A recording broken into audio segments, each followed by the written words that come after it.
Api di Bukit Menoreh. Cerita, Esa Mintarja. Audiobook, novel silat.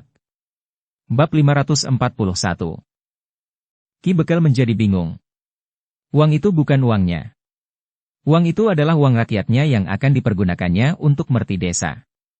Jika uang itu diambil oleh para perampok, maka tidak ada lagi yang dapat dipergunakan untuk upacara itu. Sementara itu waktunya tinggal esok lusa. Tidak ada lagi kesempatan untuk menjual gabah, padi atau jagung. Dalam kebingungan itu, tiba-tiba saja terdengar suara tertawa berkepanjangan. Suara tertawa yang bergema di malam hari.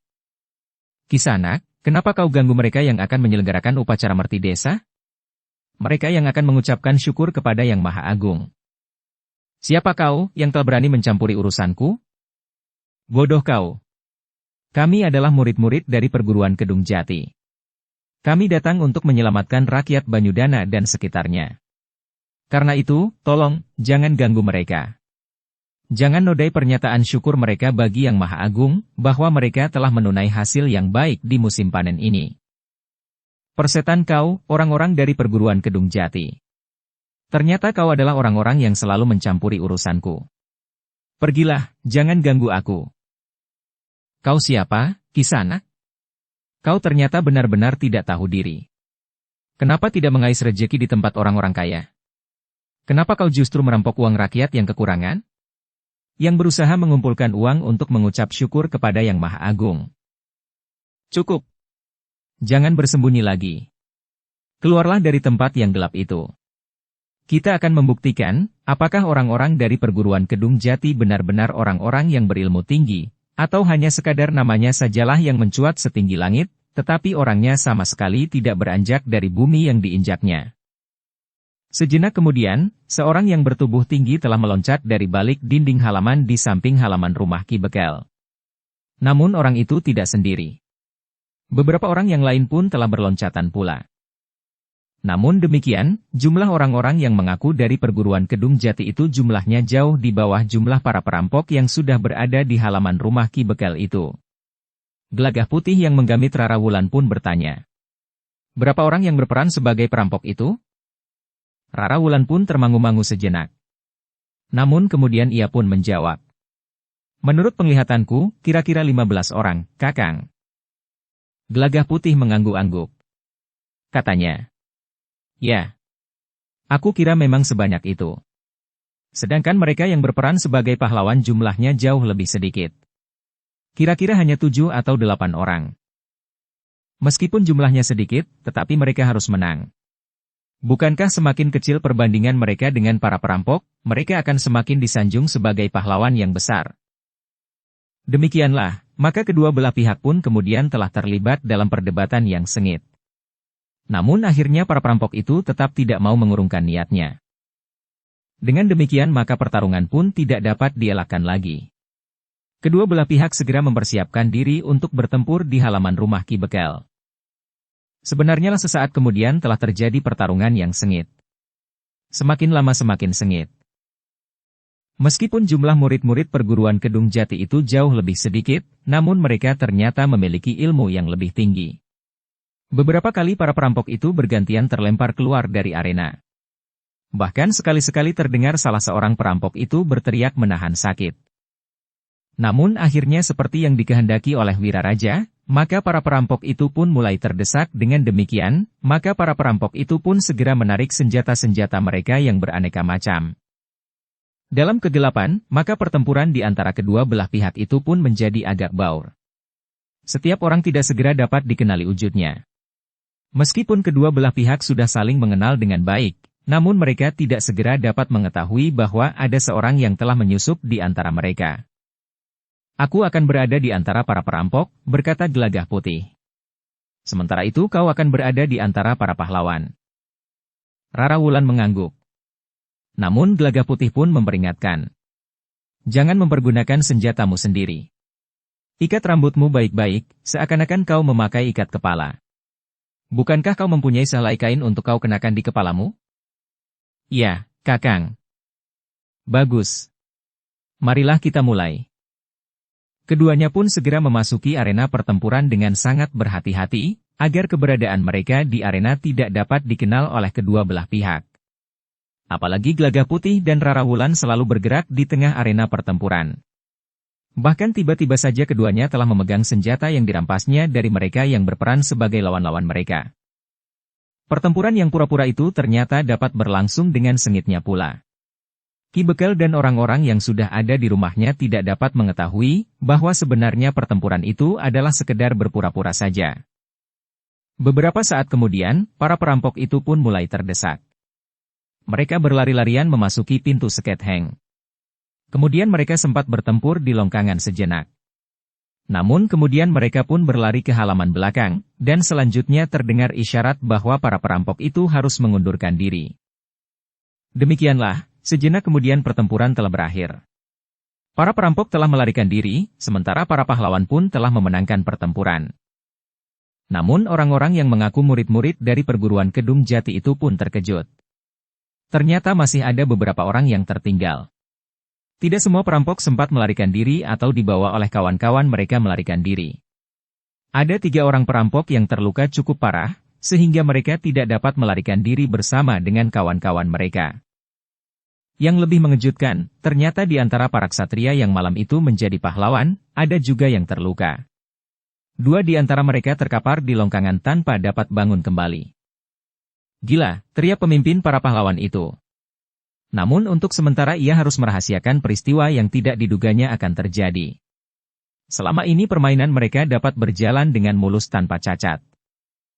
Para pahlawan itu pun semakin terkejut ketika mereka juga menemukan 3 orang yang berperan sebagai perampok itu benar-benar terluka. Bahkan cukup parah. Tentu ada yang berkhianat, geram pemimpin dari mereka yang berperan sebagai ksatria. Mereka tentu dari antara para perampok itu, Kisanak, berkata Ki Bekel ketika ia melihat ketiga orang terbaring di halaman belakang rumahnya. Aku akan membawa mereka, berkata pemimpin dari mereka yang berperan sebagai pahlawan. Ya. Kami perlu berbicara dengan mereka, berkata yang lain. Para murid dari perguruan Kedung Jati itu menjadi agak tergesa-gesa. Mereka tidak sempat memamerkan kemenangan mereka kepada Ki Bekel dan orang-orang yang berada di rumahnya. Biasanya orang-orang yang menjadi pengikut Ki Sabalintang itu memamerkan kemenangan mereka ke seluruh padukuhan. Mereka berbicara panjang lebar tentang perjuangan mereka melindungi rakyat.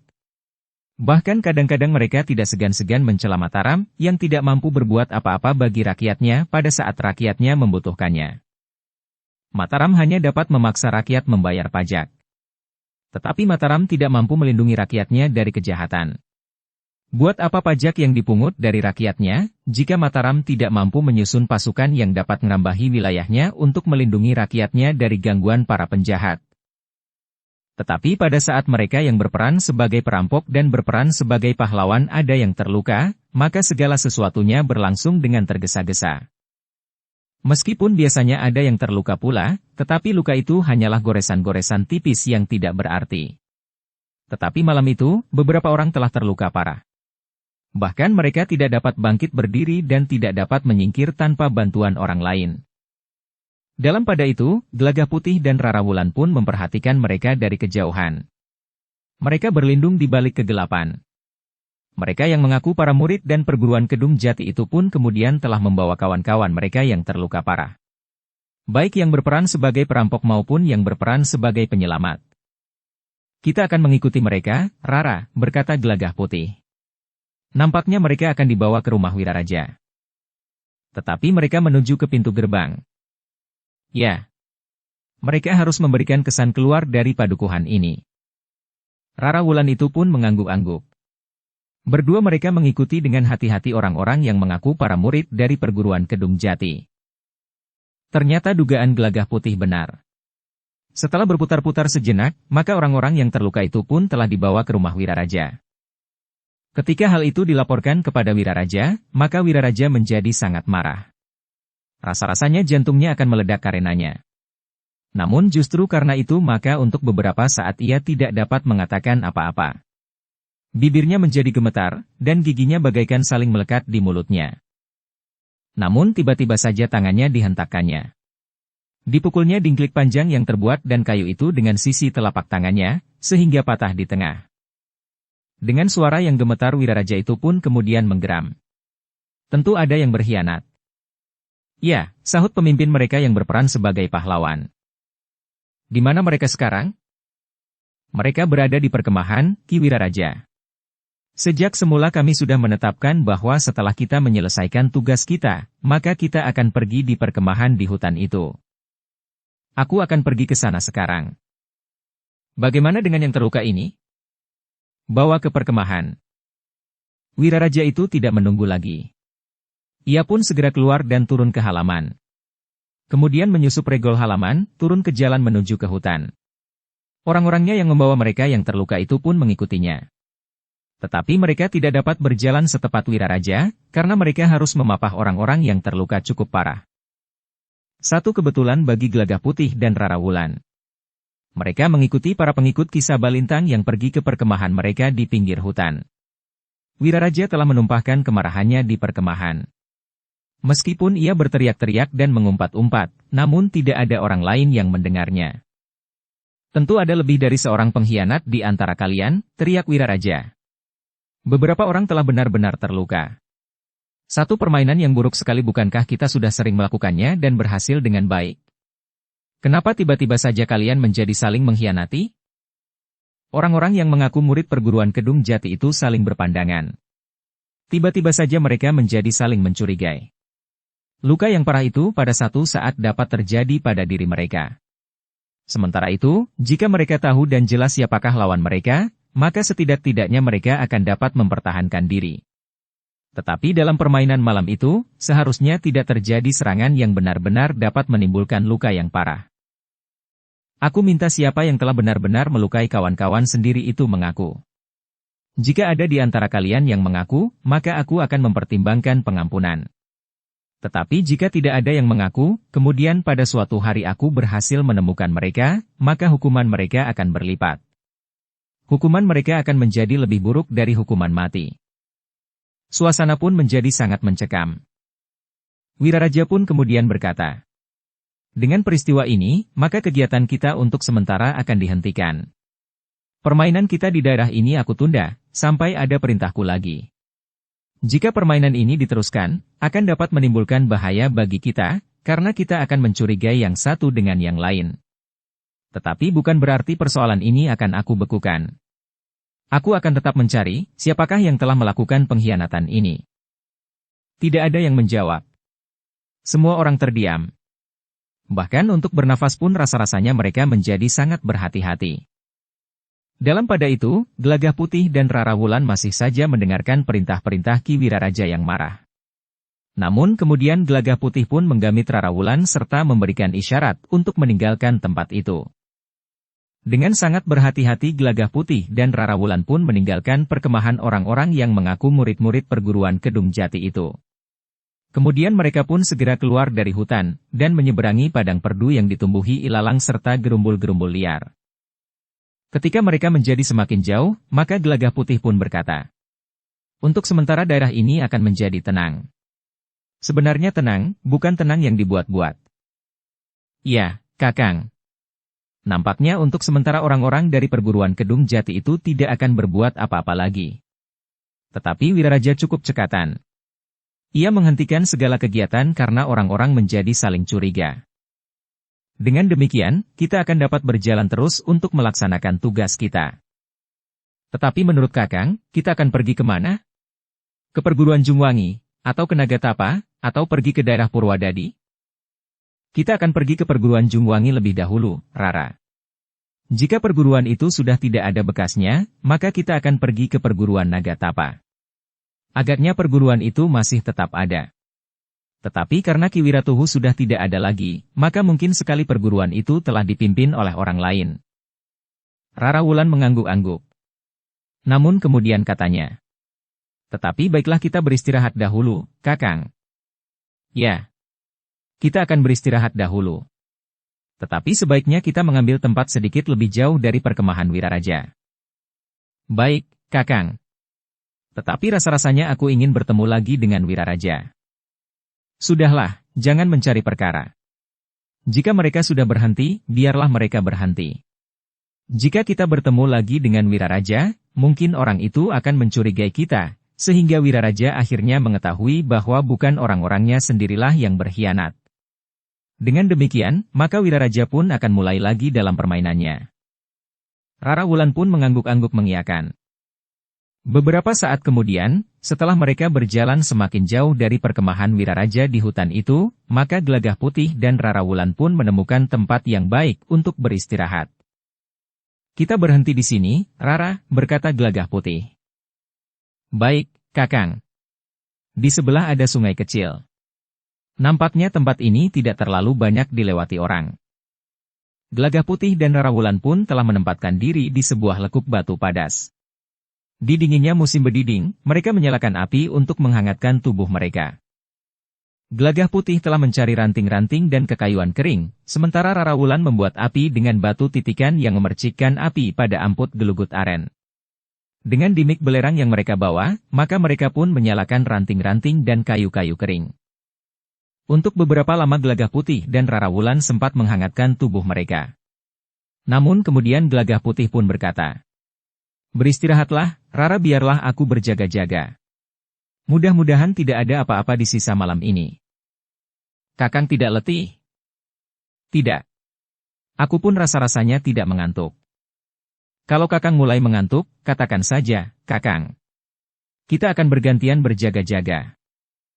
Malam tinggal ujungnya, Rara. Sebentar lagi hari akan segera pagi." Rara Wulan mengangguk-angguk.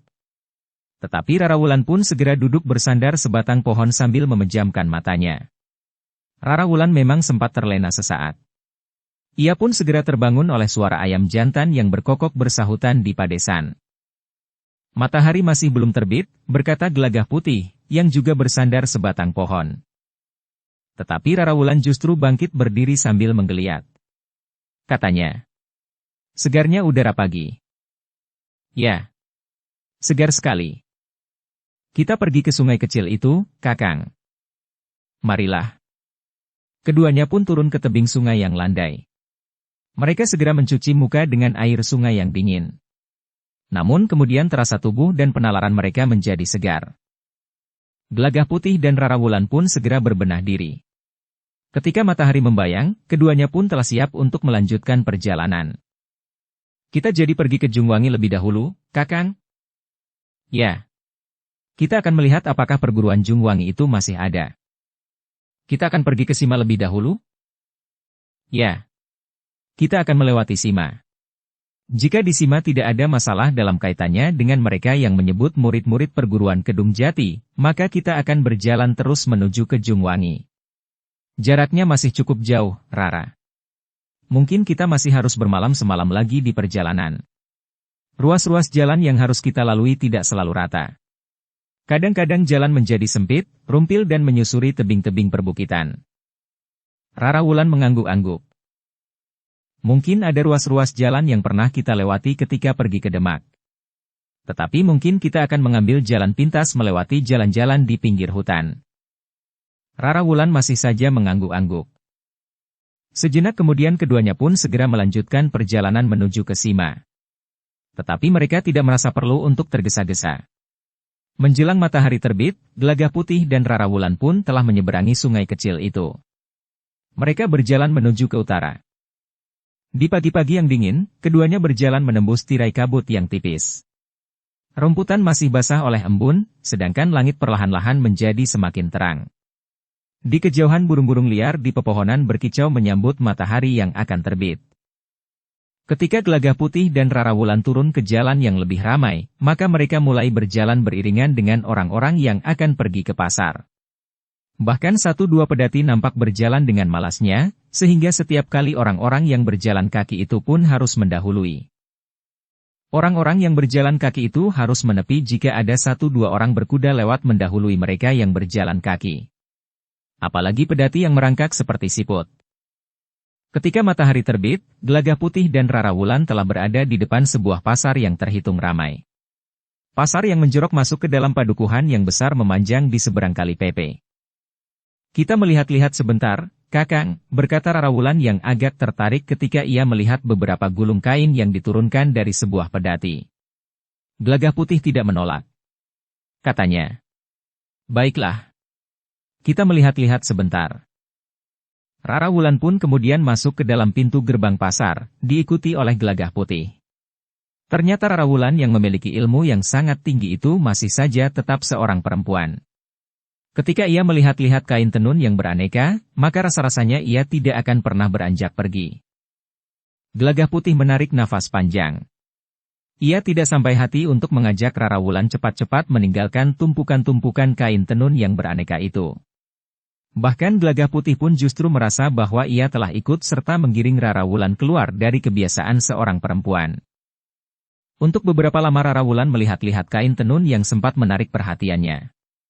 Diamatinya lembar demi lembar kain tenun yang berwarna-warni. Hijau pupus, lemah tales, hijau tua, merah hati, kuning nemu giring, dan masih banyak lagi.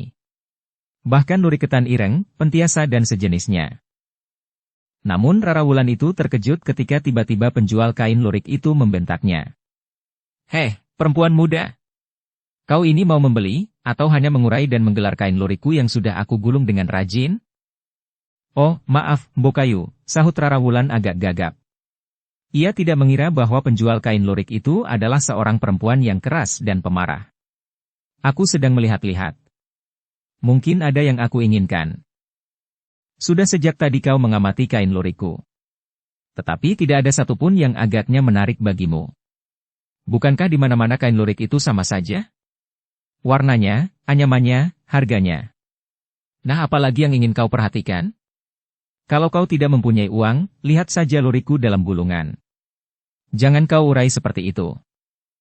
"Aku minta maaf, Bokayu." "Kau cukup minta maaf, tetapi aku harus menggulungnya lagi. Kau kira aku kurang pekerjaan?" Rara Wulan menjadi sangat jengkel. Tetapi ia tidak mau bertengkar dengan penjual kain. Namun penjual kain itu masih saja bergeremang, dan bahkan kemudian ia pun berkata kepada seorang laki-laki pembantunya, "Suruh perempuan itu pergi." Laki-laki itu menjadi ragu-ragu. "Apalagi yang kau tunggu?" Laki-laki itu masih tetap saja ragu. Bahkan kemudian ia pun menjawab, "Perempuan itu sedang melihat-lihat, Nyi. Mungkin ada yang menarik hatinya, sehingga kain itu akan dibelinya. Perempuan itu tidak mempunyai uang. Cepat, suruh perempuan itu pergi." Laki-laki itu masih saja termangu-mangu. Namun perempuan pemilik kain lurik itu tetap saja membentaknya. "Cepat! Suruh perempuan itu pergi. Aku muak melihat wajahnya. Jika ia mempunyai uang, maka ia tentu sudah membelinya. Bukan sekedar menggelar yang ini yang itu." Laki-laki itu nampaknya memang tidak sampai hati untuk mengusir orang yang sedang melihat-lihat kain lurik itu. Tetapi ia pun tahu sifat majikannya yang garang. Sehingga akhirnya ia pun melangkah mendekati Rara Wulan sambil berkata, "Maaf, Nyi. Apakah ada yang ingin kau ambil?" Rara Wulan benar-benar tersinggung oleh sikap perempuan itu. Tetapi Rara Wulan tidak ingin bertengkar di tengah-tengah pasar. Karena itu, maka Rara Wulan pun kemudian berkata kepada laki-laki itu, "Maaf, Kisanak. Sebenarnya aku ingin mengambil sepotong. Tetapi nampaknya majikanmu tidak cukup sabar memberi kesempatan aku memilih." "Yang mana, Nyi? Yang mana yang akan kau ambil?" "Omong kosong. Ia hanya berbicara saja. Perempuan itu tidak mempunyai uang, kau dengar." Laki-laki itu tidak menjawab. Namun yang dilakukan oleh Rara Wulan sangat mengejutkan perempuan penjual kain lurik itu. Tiba-tiba saja Rara Wulan mengambil sekeping uang perak dari kampil yang dibawanya. Ia tidak sempat minta persetujuan Gelagah Putih.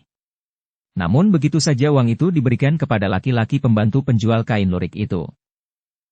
"Ambillah, Kisanak. Jika saja majikanmu sabar sedikit, maka uang ini akan aku belikan kain lurik.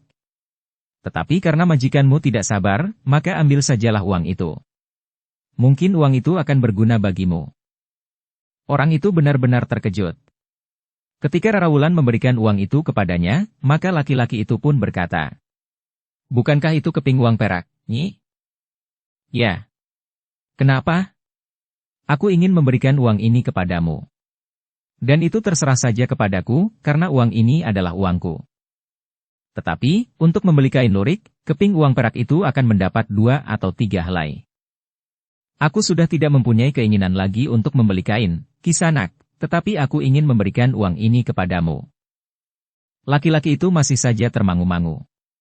Namun perempuan penjual kain lurik itu pun segera melangkah mendekati Rara Wulan sambil terbungkuk-bungkuk. Aku minta maaf, Nyi, aku minta maaf. Aku memang seorang yang kasar dan tidak sabaran.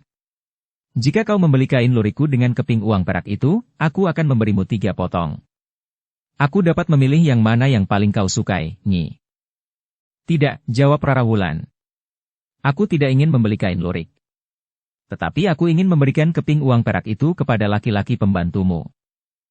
Aku sudah memberinya gaji yang cukup, Nyi. Bukankah tidak setiap hari ada orang yang memberimu keping uang perak, sahut Rara Wulan. Lalu katanya pula. Sudahlah. Nyi. Aku minta diri. Aku akan melanjutkan perjalanan. Demikian Rara Wulan dan Gelagah Putih pergi, maka perempuan itu mengumpatinya. Bahkan katanya kepada laki-laki pembantunya. Berikan uang itu kepadaku. Aku sudah membayarmu setiap pekan. Jadi uang itu adalah uangku. Tidak, Nyi. Uang ini diberikan kepadaku langsung. Jadi uang ini adalah uangku. Aku sudah memberitahukan bahwa dengan uang ini ia dapat membeli 2 atau 3 potong kain lurik. Tetapi ia tidak mau. Ia berkeras memberikan uang itu kepadaku. Tidak. Uang itu harus kau berikan kepadaku. Jangan, Nyi. Kalau kau tidak mau menyerahkan uang itu kepadaku, maka kau akan aku pecat. Sedangkan uang itu tetap harus kau serahkan kepadaku. Tiba-tiba saja perempuan itu bersuit nyaring. 3 orang laki-laki yang garang pun bermunculan dari antara orang-orang yang berada di pasar itu. Bahkan sudah menjadi semakin berdesak-desakan. Demikian ketiga laki-laki garang itu muncul, maka laki-laki yang membantu berdagang kain itu pun dengan serta-merta berkata. Baik. Baik, Nyi. Ambil uang perak itu. Seorang laki-laki yang garang itu tiba-tiba saja mencengkeram baju pembantu pedagang kain itu sambil membentak. Dari mana uang itu kau curi, heh? Aku tidak mencuri, Kang. Aku diberi oleh seseorang. Persetan. Uang itu tentu kau curi dari seorang pembeli kain. Kau tidak akan dapat ingkar. Tetapi pedagang kain itu pun mendekati laki-laki yang dituduh mencuri itu sambil berkata. Ia tidak bohong, Kang. Orang ini tidak mencuri. Tetapi ia menerima uang pada waktu kerja, sehingga uang itu tentu saja milikku. Marilah, Nyi. Ambil uang itu. Laki-laki itu menyerahkan keping uang perak itu kepada pedagang kain itu. Nah, ini baru benar. Aku memang yakin bahwa kau adalah seorang pembantu yang baik. Seorang yang jujur. Laki-laki yang menjadi pembantu pada pedagang kain itu hanya dapat menundukkan kepalanya. Namun pedagang kain itu kemudian mendekati ketiga orang laki-laki yang garang, yang menjadi pengawalnya di sepanjang perjalanan dari pasar yang sedang pasaran, ke pasar yang lain. Perempuan itu pun membisikkan sesuatu di telinga ketiga orang laki-laki yang garang itu. Benar, Nyi. Aku lihat dengan mata kepalaku sendiri. Laki-laki yang menjadi pembantu pedagang kain itu ternyata dapat membaca niat pedagang kain itu. Karena itu katanya. Jangan lakukan itu, Nyi. Kedua orang itu adalah orang-orang yang baik. Persetan kau, geram perempuan itu. Kau tunggui daganganku. Awas, jangan ada yang hilang. Aku ada perlu sedikit di luar pasar ini. Jangan biarkan kain lurikku diaduk-aduk tanpa membeli barang sehelai pun. Nyi. Aku mohon jangan lakukan itu, Nyi. Diam kau, cengeng. Kalau kau berbuat macam-macam, aku akan menenteng kepalamu pulang dan menyerahkannya kepada istri dan anak-anakmu. Laki-laki itu menjadi ketakutan. Tetapi ia tidak dapat mencegah niat buruk pedagang kain itu. Sejenak kemudian, maka pedagang kain itu pun telah menyelipkan sebuah luuk di stagennya. Ditutupinya luuk itu dengan bajunya. Sementara itu ketiga laki-laki yang garang itu pun mengikutinya. Dosa, Nyi. Dosa, berkata laki-laki itu. Tetapi perempuan pedagang kain lurik itu tidak menghiraukannya. Demikianlah, sejenak kemudian pedagang kain serta ketiga orang yang garang itu sudah berada di luar pasar. Mereka mengira bahwa perempuan yang mengambil uang di kampilnya yang penuh itu tentu masih belum terlalu jauh. Bahkan ternyata perempuan itu masih berada di luar pasar untuk membeli makanan. Sebungkus jadah dan wajik. Pedagang kain lurik itu memberi isyarat kepada ketiga orang yang garang itu, agar jangan menampakkan diri lebih dahulu. Baru kemudian ketika Gelagah Putih dan Rara Wulan beranjak pergi, maka keempat orang itu pun mulai bergerak lagi. Tetapi belum jauh dari pasar, Gelagah Putih dan Rara Wulan telah menyadari bahwa mereka telah diikuti oleh beberapa orang. Seorang di antaranya adalah pedagang kain lurik itu. "Apa maunya, Kakang?" bertanya Rara Wulan. "Kau yang merasa tersinggung, dengan serta-merta telah mengambil uang perak dari kampilmu. Nah, kampilmu yang nampak penuh berisi uang itulah yang menarik perhatiannya." Rara Wulan menarik nafas panjang. Katanya kemudian, "Marilah kita memilih jalan yang sepi. Biarlah semuanya segera berlangsung. Rasa-rasa seperti digelitik jika kita diikuti oleh seseorang, apalagi beberapa orang." Gelagah Putih tersenyum. Katanya, "Kau masih marah kepada pedagang kain lurik itu?" "Tidak, meskipun ia benar-benar telah menyinggung perasaanku." "Benar begitu?" "Tentu. Kakang tidak yakin?" Gelagah Putih tertawa. Namun Rara Wulan justru mengancam. "Awas kau, Kakang." Ketika Rara Wulan mendekati, Gelagah Putih pun menghindari. Katanya, "Nanti lenganku terluka lagi." Cengeng. Sebenarnya lah ketika mereka melintasi simpangan yang sepi, mereka pun telah berbelok mengikuti jalan sempit ke tengah-tengah bulak yang sepi. "Bodoh," geram perempuan pedagang kain lurik itu. "Mereka justru mengambil jalan yang sepi. Jika itu memang jalan menuju ke rumahnya. Aku yakin keduanya bukan orang di sekitar pasar ini. Agaknya keduanya orang yang berjalan jauh dan kebetulan melewati daerah ini." Ketiga orang laki-laki yang garang itu pun mengangguk-angguk. Dalam pada itu, ketika Gelagah Putih dan Rara Wulan sampai di tengah-tengah bulak yang sepi itu, maka mereka pun justru berhenti. Gelagah Putih segera duduk di atas sebuah batu, sementara Rara Wulan duduk di rerumputan yang sudah tidak lagi basah oleh embun. Pedagang kain lurik itu justru menjadi termangu-mangu. Kedua orang laki-laki dan perempuan itu sama sekali tidak menunjukkan kegelisahan hati mereka. Mereka dengan tenang saja duduk, bahkan sambil memandangi keempat orang yang menjadi semakin dekat. "Kenapa mereka tenang-tenang saja?" bertanya perempuan pedagang kain lurik itu. "Mereka tidak tahu apa yang mereka hadapi. Karena itu mereka nampaknya tenang-tenang saja." "Ya," perempuan itu mengangguk-angguk. "Mereka tidak tahu apa yang akan kita lakukan atas diri mereka berdua." Demikianlah, keempat orang itu semakin lama menjadi semakin dekat. Sementara itu Gelagah Putih dan Rara Wulan masih saja duduk dengan tenangnya.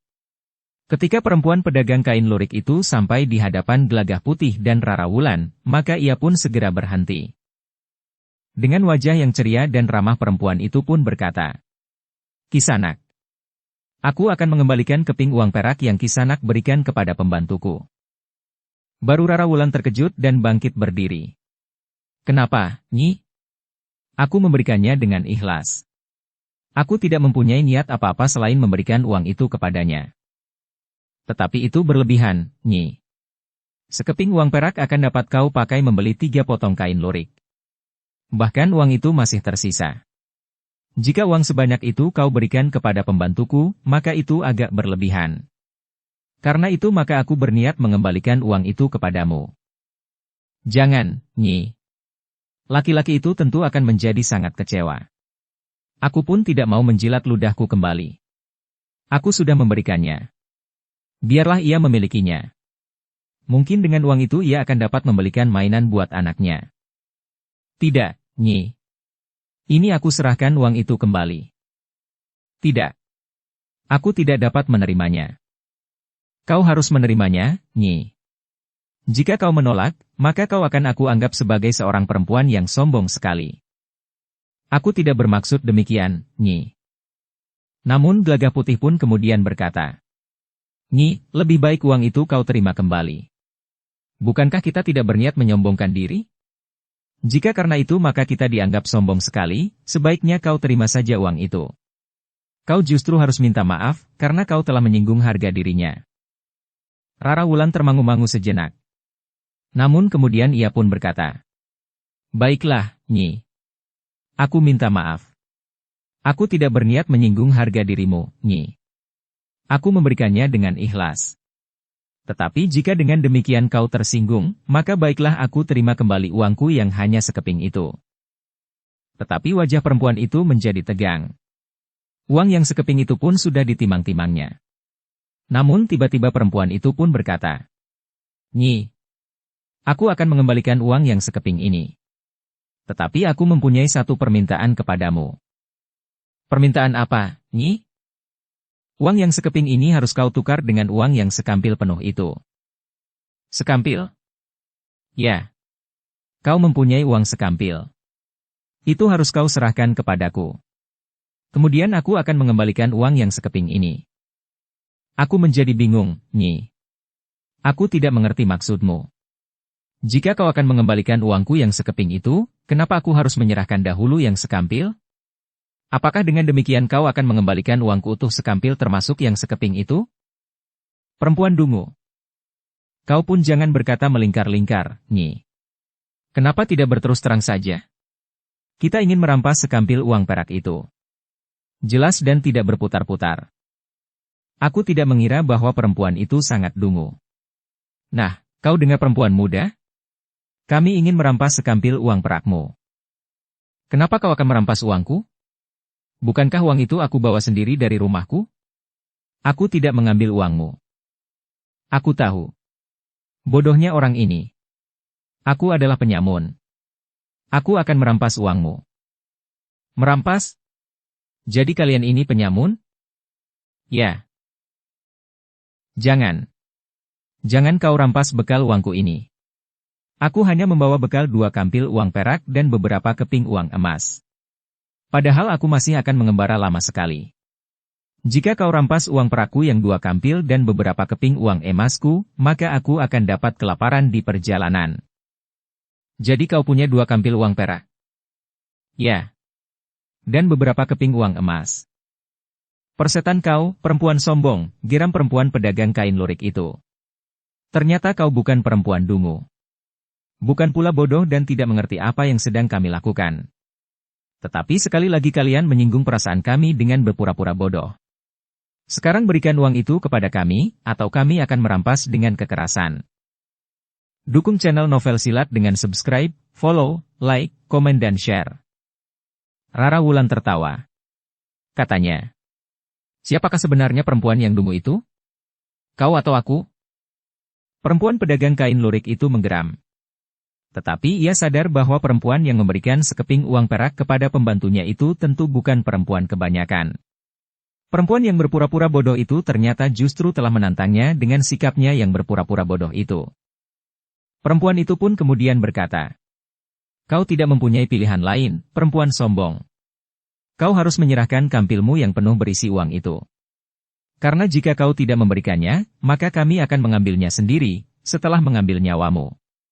Nilai uang di kampilmu tentu tidak akan semahal nyawamu itu." Rara Wulan tertawa. Katanya, "Jika kau mampu mengambilnya, ambillah sendiri. Aku sisipkan kampil uangku di bawah setagenku." Perempuan pedagang kain lurik itu pun memberi isyarat kepada ketiga orang upahannya, yang dengan cepat bergerak. Sementara itu dengan malas Gelagah Putih bangkit berdiri sambil mengibaskan pakaiannya. "Kenapa kalian mengganggu kami?" desis Gelagah Putih. "Sebenarnya aku malas berkelahi. Tetapi kalian telah memaksa kami untuk melayani kalian."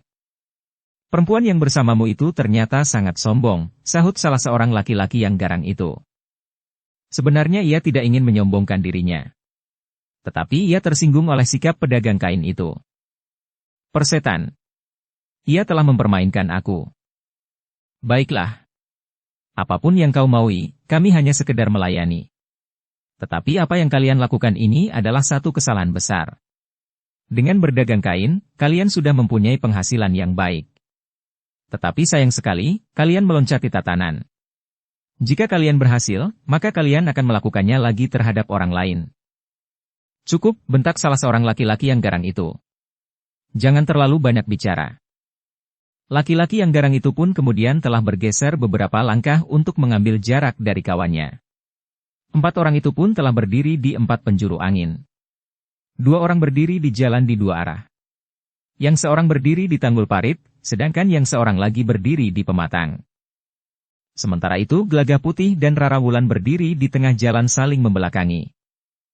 Beberapa saat kemudian, perempuan yang garang itu pun segera meloncat menyerang Rara Wulan. Sementara seorang laki-laki yang garang itu telah menyerang Gelagah Putih pula. Demikianlah, api pertempuran itu pun sudah mulai menyala. Perempuan pedagang kain itu ternyata mampu bergerak dengan cepat. Ia meloncat-loncat menyambar Rara Wulan dengan jari-jarinya yang mengembang. Namun Rara Wulan mampu bergerak lebih cepat lagi.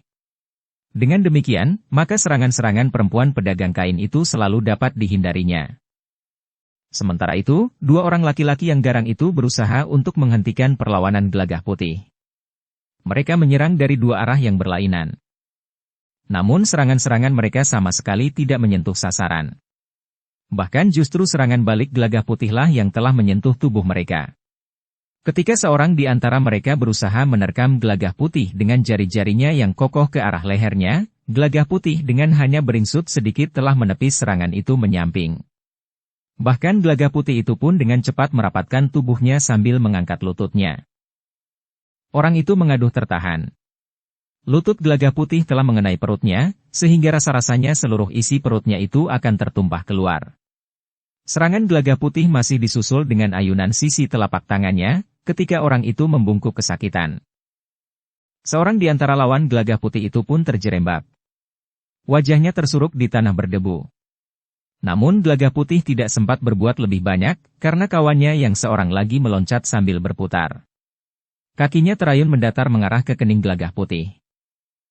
Tetapi Gelagah Putih sempat merendah, sehingga kaki orang itu tidak menyentuhnya sama sekali. Bahkan Gelagah Putihlah yang kemudian menyapu kaki lawannya yang satu lagi, sehingga orang itu terpelanting jatuh. Namun Gelagah Putih tidak segera mengakhiri pertempuran. Ia justru memberi kesempatan kedua lawannya untuk bangkit berdiri. Sementara itu Rara Wulan yang bertempur melawan perempuan pedagang kain lurik yang dibantu oleh seorang upahannya, tidak mengalami kesulitan. Bahkan Rara Wulan harus menahan tenaganya, agar serangannya tidak melumpuhkan perempuan pedagang kain lurik itu. Ketika perempuan itu menyerang dengan menghentakkan tenaga dan kemampuannya, Rara Wulan sempat menghindar sambil berkata, "Aku minta kau hentikan permainanmu yang jelek itu. Sebelum aku berubah pendirian, pergilah. Jika kau tidak mau pergi, maka keadaanmu akan menjadi semakin buruk." Tetapi perempuan itu justru menarik luwuk yang diselipkan di bawah stagennya. "Mumpung belum terlanjur, Nyi. Serahkan kampil berisi uang perak itu. Kalau kau tidak mau menyerahkannya, maka kau akan mati. Jangan terlalu garang. Tidak mudah membunuh orang. Kematianku tidak berada di tanganmu. Tetapi kematian itu tergantung kepada kehendak yang Maha Agung. Kau mencoba untuk menenangkan hatimu sendiri, Nyi. Tetapi sebenarnya lah kau mulai menjadi ketakutan." "Baiklah," berkata Rara Wulan kemudian. "Jika kau tidak dapat aku peringatkan." Perempuan itu pun dengan garangnya telah menyerang Rara Wulan dengan menjulurkan luwuknya ke arah dada. Tetapi Rara Wulan tidak mengalami kesulitan untuk menghindarinya. Sambil memiringkan tubuhnya, tangan Rara Wulan itu menepis pergelangan tangan perempuan pedagang kain lurik itu. Perempuan itu tiba-tiba saja memutar tubuhnya. Tangannya pun terayun mendatar, sehingga luwuknya itu pun menebas ke arah leher. Namun perempuan itu tidak mengerti apa yang sebenarnya terjadi. Tiba-tiba saja luwuknya sudah berada di tangan Rara Wulan. "Kau curang. Kembalikan luwukku." "Siapa yang curang?" "Kau curi senjataku. Apakah kau tidak mempunyai senjata sendiri?" "Aku senang dengan senjatamu ini, Nyi." "Persetan. Kembalikan luwukku itu." Sambil mengacungkan ujung senjata perempuan pedagang kain lurik itu, Rara Wulan melangkah setapak demi setapak mendekatinya. Katanya, "Senjata ini senjatamu. Kau tentu tahu watak dan sifatnya. Karena itu, tolong beritahu aku bagaimana sebaiknya membunuhmu, agar kau cepat mati dan tidak menderita sakit terlalu lama." "Kau akan membunuhku?" "Ya, kenapa? Bukankah sebaiknya aku harus membunuhmu?" Wajah perempuan itu menjadi pucat. Tubuhnya menjadi gemetar. Tiba-tiba saja ia pun berjongkok sambil memohon, "Ampun. Ampunkan aku. Aku jangan dibunuh. Ketiga orang laki-laki yang garang, ketika melihat perempuan itu berjongkok, telah berloncatan surut pula. Mereka pun menyadari bahwa mereka tidak akan dapat menang. Kedua orang itu adalah orang yang berilmu sangat tinggi, sehingga mereka pun bagi kedua orang itu tidak lebih dari seekor tikus yang berhadapan dengan seekor kucing. Karena itu, ketika perempuan pedagang kain lurik itu berjongkok, maka mereka pun segera berjongkok pula. Jangan bunuh aku, Nyi, perempuan pedagang kain itu mulai menangis. Aku mempunyai anak-anak kecil di rumah, Nyi. Anakku ada 7. Yang terkecil masih menyusu. Jika kau mempunyai anak kecil-kecil, kenapa kau justru menjadi penyamun? Tidak, Nyi. Aku bukan penyamun yang sebenarnya. Keping-keping uang perakmu telah menggodaku, sehingga aku berniat untuk merampasnya. Ternyata hatimu sangat rapuh, Nyi. Kau sudah mempunyai penghasilan yang baik dengan berdagang kain lurik. Tetapi kenapa kau begitu mudahnya, hanyut dalam nafsu keserakahanmu? Ampun, Nyi. Nah, yang terjadi adalah satu pengalaman yang menarik bagimu, Nyi. Kau harus menyadari bahwa kau mudah sekali tergelincir dalam godaan. Jika hatimu kokoh serta keyakinanmu kuat, kau tidak akan menghiraukan godaan-godaan seperti itu. Ya, Nyi. Jadi bagaimana sebaiknya? Apa yang harus aku lakukan padamu, Nyi? Ampunkan aku. Aku sudah jera. Aku akan menekuni pekerjaanku itu. Berdagang kain lurik. Nyi. Apakah yang kau katakan semuanya benar? Apakah benar anakmu semuanya 7 orang dan masih kecil-kecil?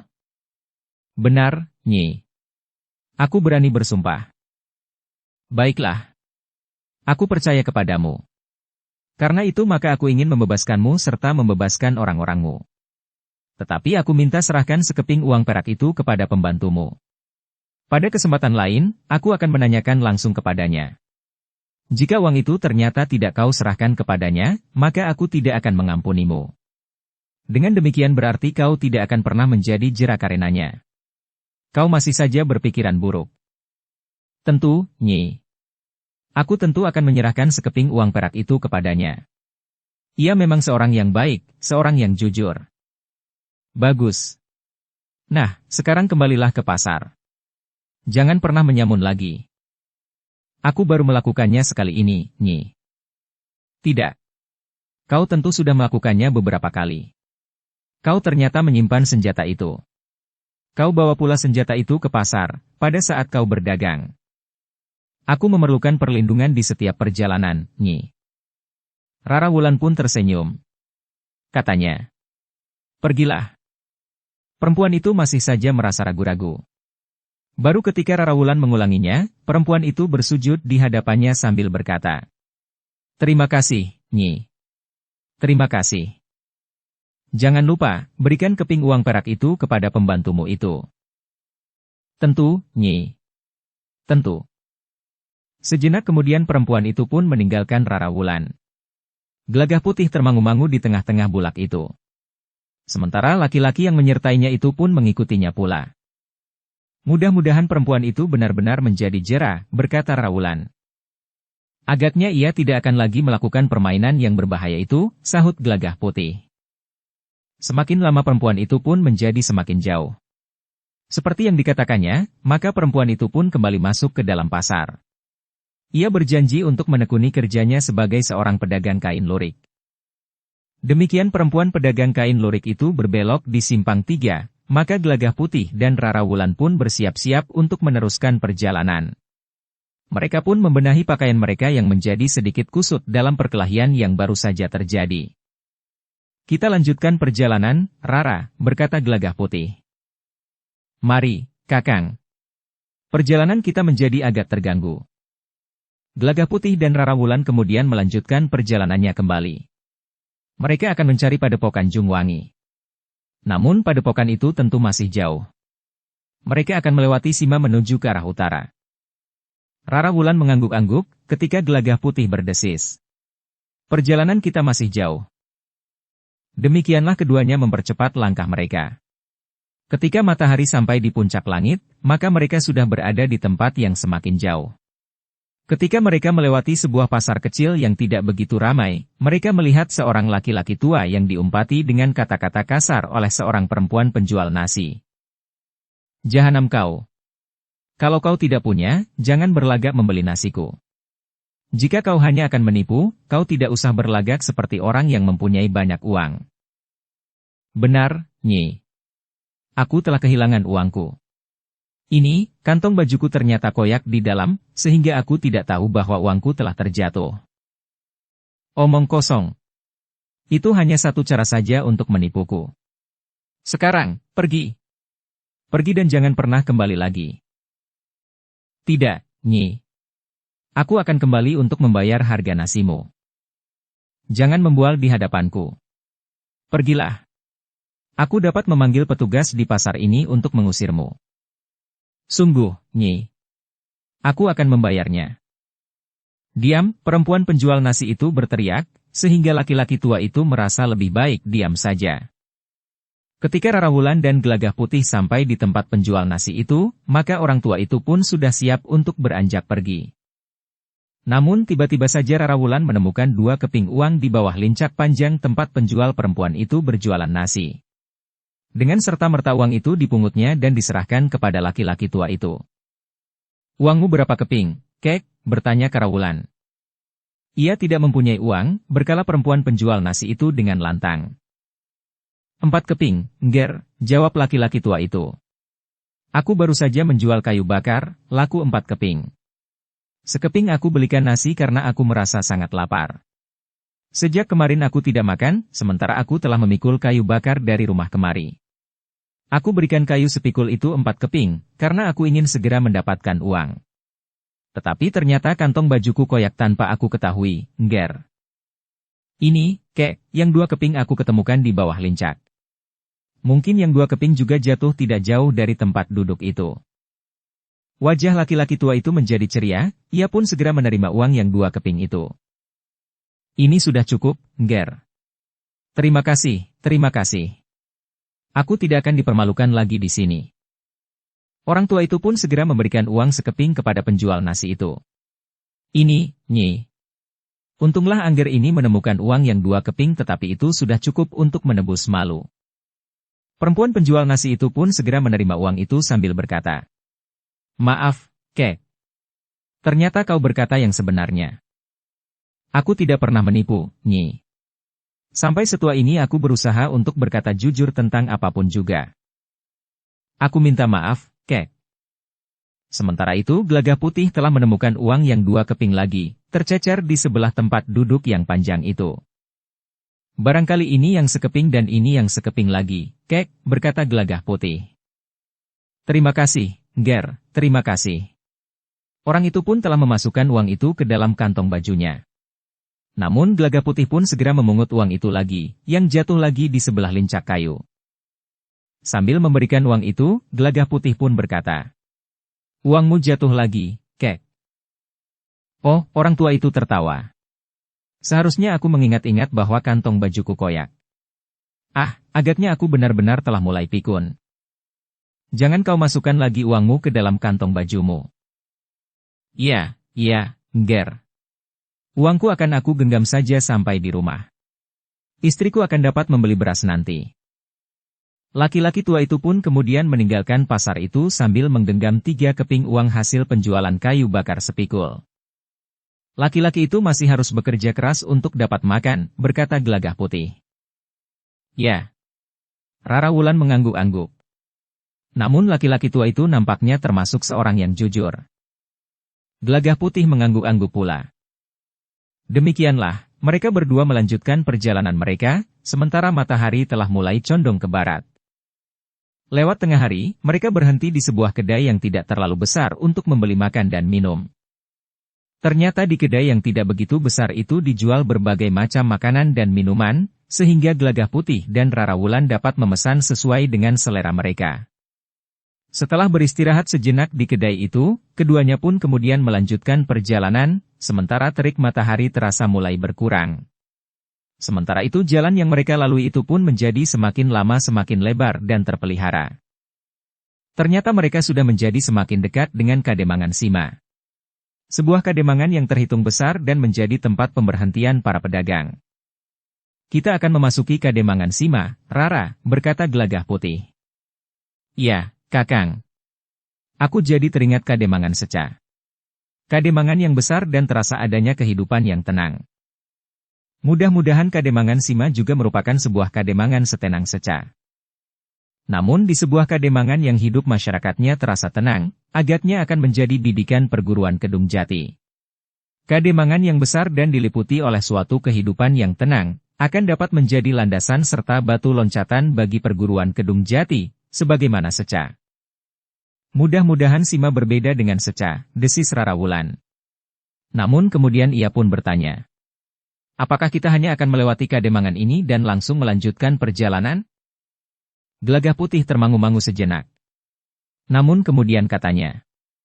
Kita akan melihat-lihat keadaan kademangan ini, Rara. Mungkin kita akan mengambil keputusan lain. Jika perlu, kita dapat menginap barang semalam di Sima. Kita mempunyai bekal yang lebih dari cukup, sehingga kita dapat berpura-pura menjadi orang kaya yang bermalam di penginapan terbaik di Sima. Tetapi kita justru akan dapat dicurigai. Kenapa? Pakaian kita tidak menunjukkan bahwa kita adalah seorang kaya yang sedang berada di perjalanan. Gelagah Putih tersenyum. Katanya. Ya. Kita memang tidak dapat berpura-pura menjadi orang yang kaya, kecuali jika kita membeli pakaian baru lebih dahulu. Seandainya kita ingin, kita akan dapat melakukannya. Tetapi apakah itu perlu, Kakang? Tidak.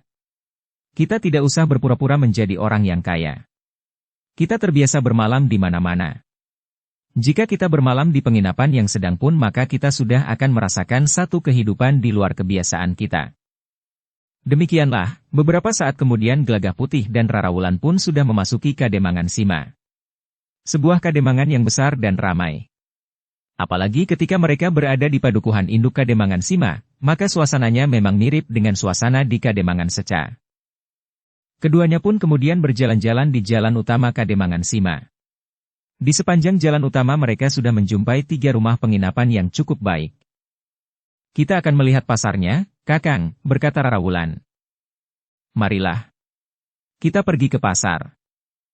Sebenarnya lah pasar di kademangan Sima itu terletak di pinggir jalan utama di padukuhan induk kademangan Sima itu. Sebuah pasar yang besar, yang meskipun matahari sudah berada di sisi barat, masih saja nampak bergerombol para pedagang yang menggelar dagangannya. Tetapi di sana-sini nampak beberapa orang mulai membersihkan bagian-bagian dari pasar itu yang nampak kotor.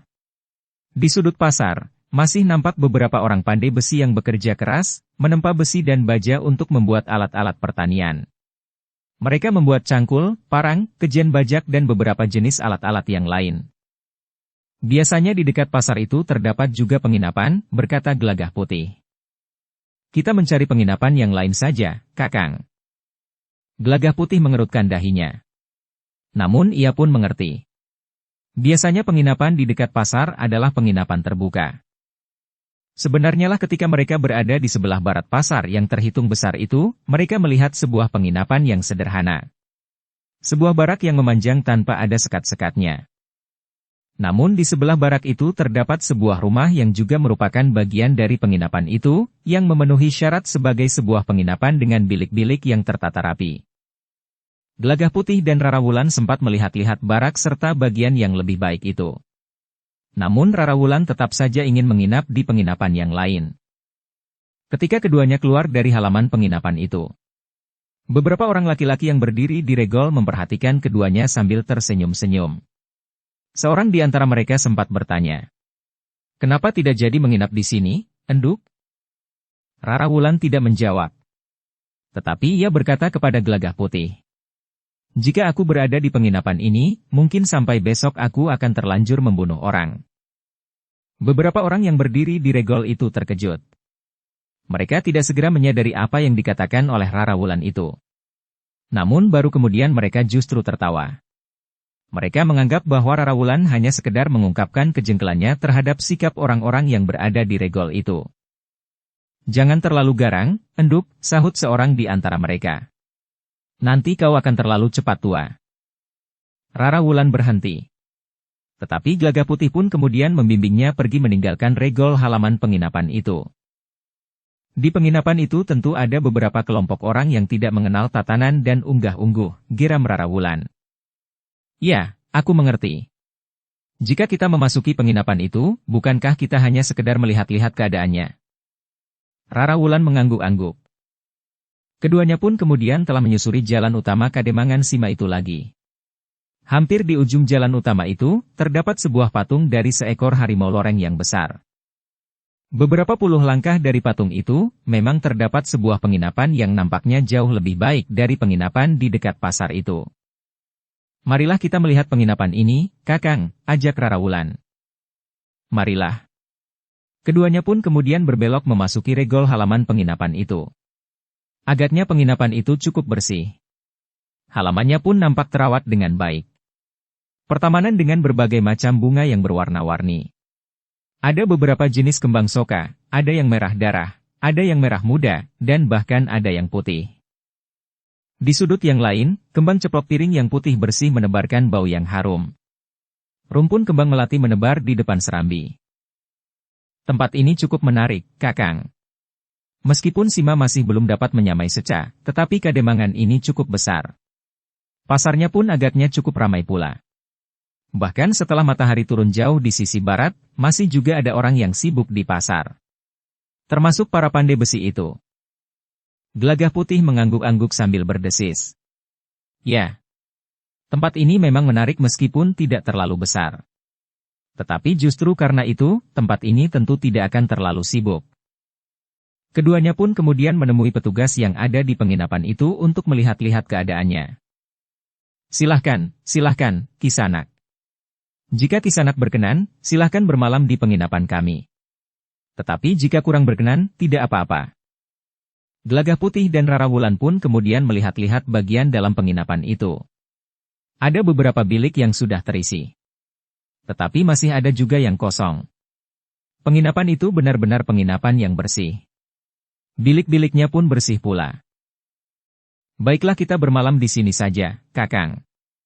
Letaknya pun tidak terlalu ke tengah padukuhan induk, tetapi justru agak ke tepi, sehingga suasananya tentu agak tenang. Sementara kita masih dapat mengamati seluruh padukuhan induk Kademangan ini. Gelagah Putih ternyata sependapat. Karena itu maka mereka pun kemudian menemui petugas di penginapan itu, untuk menyatakan bahwa mereka berdua akan bermalam di penginapan itu.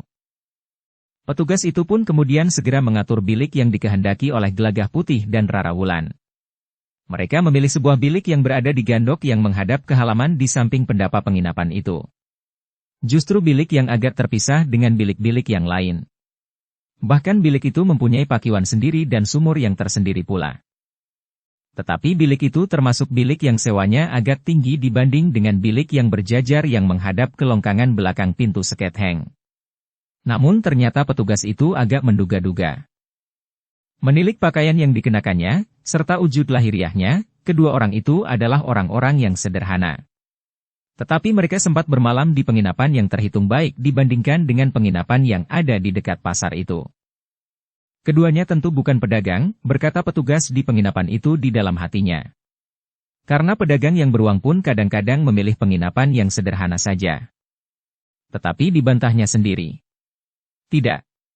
Ada pedagang yang mementingkan penampilan. Untuk mendapatkan kepercayaan, maka ia harus menghadirkan penampilan yang menarik. Namun orang itu menjadi kebingungan sendiri. Tetapi agaknya kedua orang ini tidak begitu menghiraukan penampilan. Mereka membiarkan wujud lahiriah mereka nampak sederhana. Akhirnya orang itu bergumam. Entahlah, terserah saja. Siapapun mereka, asal mereka mampu membayar. Gelagah Putih dan Rara Wulan pun merasa kerasan juga berada di penginapan itu. Di sore hari, Gelagah Putih dan Rara Wulan pun bergantian mandi di pakiwan. Terasa air di padukuhan Sima itu segar sekali. Di udara yang panas mereka merasa airnya begitu sejuk. Ketika mereka selesai mandi, di serambi telah disediakan minuman hangat dengan beberapa potong makanan. Ternyata senang juga menjadi orang kaya, berkata Rara Wulan. Kalau aku harus memilih, apakah aku lebih senang menjadi orang kaya atau orang miskin, maka aku akan memilih lebih senang menjadi orang kaya, sahut Gelagah Putih. Tentu saja. Hanya orang-orang yang aneh yang memilih lebih senang menjadi orang melarat. Meskipun Kakang tentu akan mengatakan bahwa uang bukan segala-galanya. Kekayaan itu tidak mutlak menentukan kebahagiaan hidup seseorang. Bukankah begitu? Gelagah Putih tersenyum. Katanya, jika kita mampu mengendalikan diri sendiri, maka kita memang lebih senang menjadi orang kaya. Tetapi jika kita tidak mampu mengendalikan diri, maka kekayaan itu akan menjadi berhala bagi kita. Celakanya, Kakang, banyak orang yang tahu bahwa kekayaan itu dapat menjadi berhala, namun mereka tidak peduli lagi. Disembahnya berhala itu dengan sepenuh hati. Meskipun mulut mereka tidak mengatakan demikian. Meskipun mulut mereka mengutuk kepada siapapun yang menyembah berhala. Ya. Tetapi dengan merasa tidak bersalah, mereka menyumpahi orang-orang yang menyembah berhala itu. Karena itu, sebaiknya kita memohon agar tingkah laku kita sejalan dengan apa yang kita katakan. Banyak orang yang akan mengatakan bahwa sikap itu adalah sikap yang ketinggalan zaman. Lebih baik menyumpahi diri sendiri, daripada benar-benar harus berhenti memberhalakan kekayaan, jabatan dan kekuasaan. Gelagah Putih menarik nafas panjang. Mumpung masih hangat Kakang, berkata Rara Wulan. Gelagah Putih pun segera beringsut mendekati minuman yang masih mengepul itu. Dipungutnya pula sepotong makanan yang ternyata adalah wajik ketan ireng. Rara Wulan pun kemudian menghirup minuman hangat itu pula, serta mencicipi makanan yang terhidang. Namun keduanya pun kemudian berpaling. Dilihatnya 3 orang memasuki penginapan itu. Seorang di antara mereka adalah seorang gadis. Seorang gadis yang sangat manja. Dengan wajah yang muram, gadis itu pun tiba-tiba berlari ke pendapa dan duduk di tangga pendapa.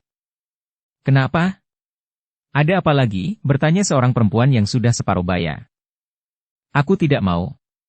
Aku tidak mau bermalam di sini. Tempatnya kotor, jorok dan panasnya seperti membakar kulit. Tidak, Ger. Tempat ini termasuk penginapan yang terbaik di sini. Jika kita melihat penginapan yang lain, maka penginapan ini terhitung penginapan yang bersih, meskipun bukan yang terbesar. Kita mencari penginapan yang ada di tengah-tengah padukuhan induk Kademangan ini, Nek. Ternyata perempuan itu adalah neneknya, Kakang, desis Rara Wulan. Ya. Laki-laki itu tentu kakeknya. Keduanya pun mengangguk-angguk.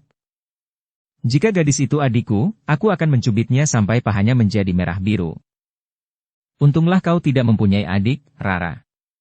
Jika kau mempunyai adik, maka lambat laun pahanya akan terkelupas, sehingga tulang-tulangnya kelihatan. Kenapa?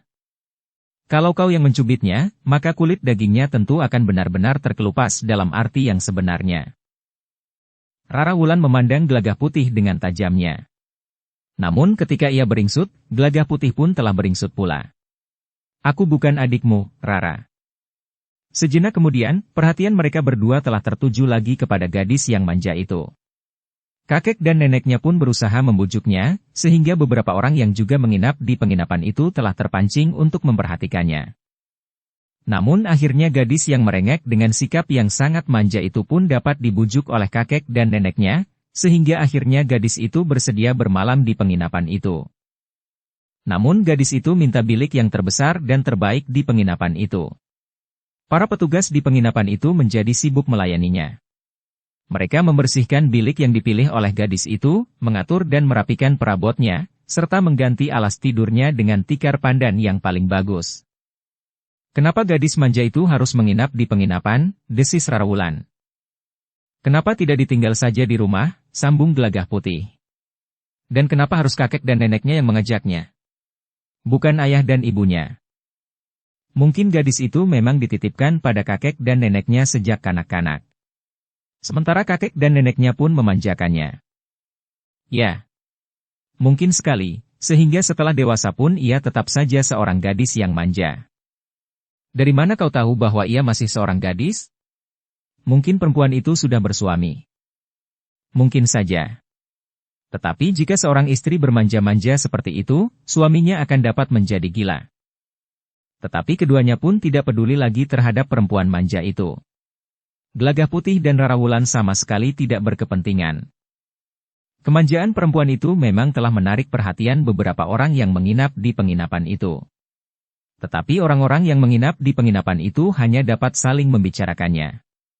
Pada umumnya mereka menjadi heran, bahwa gadis sebesar itu masih juga merengek seperti kanak-kanak yang baru dapat berjalan. Dalam pada itu, menjelang senja Gelagah Putih dan Rarawulan pun telah keluar dari regol halaman penginapan, untuk berjalan-jalan di jalan utama Padukuhan Induk Kademangan Sima.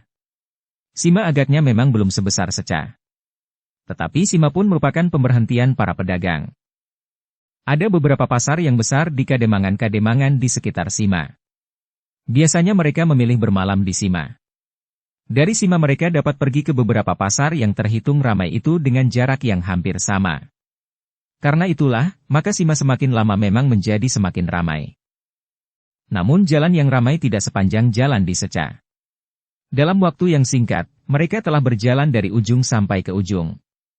Mereka telah berbelok pula di Simpang 4. Namun mereka pun segera sampai ke pintu gerbang keluar dari Padukuhan Induk itu. Tetapi di samping Padukuhan Induk, ada pula padukuhan lain yang terhitung ramai. Di padukuhan itu terdapat sebuah pasar yang menjadi tempat orang memenuhi nadarnya. Karena itulah maka pasar itu tetap saja ramai meskipun tidak di hari pasaran. Ketika Gelagah Putih dan Rarawulan berada di sebuah kedai yang dibuka pada sore sampai ke ujung malam, maka Gelagah Putih dan Rarawulan mendapat banyak keterangan dari pemilik kedai itu. Seorang perempuan gemuk yang agak banyak berbicara. Tetapi orang-orang yang berdatangan ke Sima lebih senang bermalam di Padukuhan Induk Kademangan Sima ini daripada di Padukuhan Karangdawa itu. Karangdawa? Ya. Pasar yang menjadi tempat melepas nadar itu adalah pasar di Padukuhan Karangdawa, yang masih juga berada di Kademangan Sima. Kenapa? Pada kesempatan lain, orang-orang yang menginap di Padukuhan Induk ini akan dapat pergi ke pasar yang lain lagi. Pasar kain di Padukuhan Karangmaja. Jika seseorang menginap di Karangdawa, maka mereka akan menjadi agak jauh dari Karangmaja. Karena itu mereka lebih senang bermalam di Sima, yang terasa tidak terlalu jauh dari Karangdawa, tetapi juga tidak terlalu jauh dari Karangmaja. Gelagah Putih dan Rarawulan mengangguk-angguk. Namun beberapa saat kemudian Gelagah Putih dan Rarawulan pun minta diri, setelah membayar minuman dan makanan mereka. Ketika keduanya sampai di penginapan, malam telah menjadi semakin malam. Namun mereka masih melihat beberapa orang yang duduk-duduk di serambi bilik mereka atau bahkan di peringgitan. "Kakang," bisik Rarawulan. "Bukankah kedua orang yang duduk di peringgitan itu kakek dan nenek gadis manja itu?" "Ya." "Kenapa?"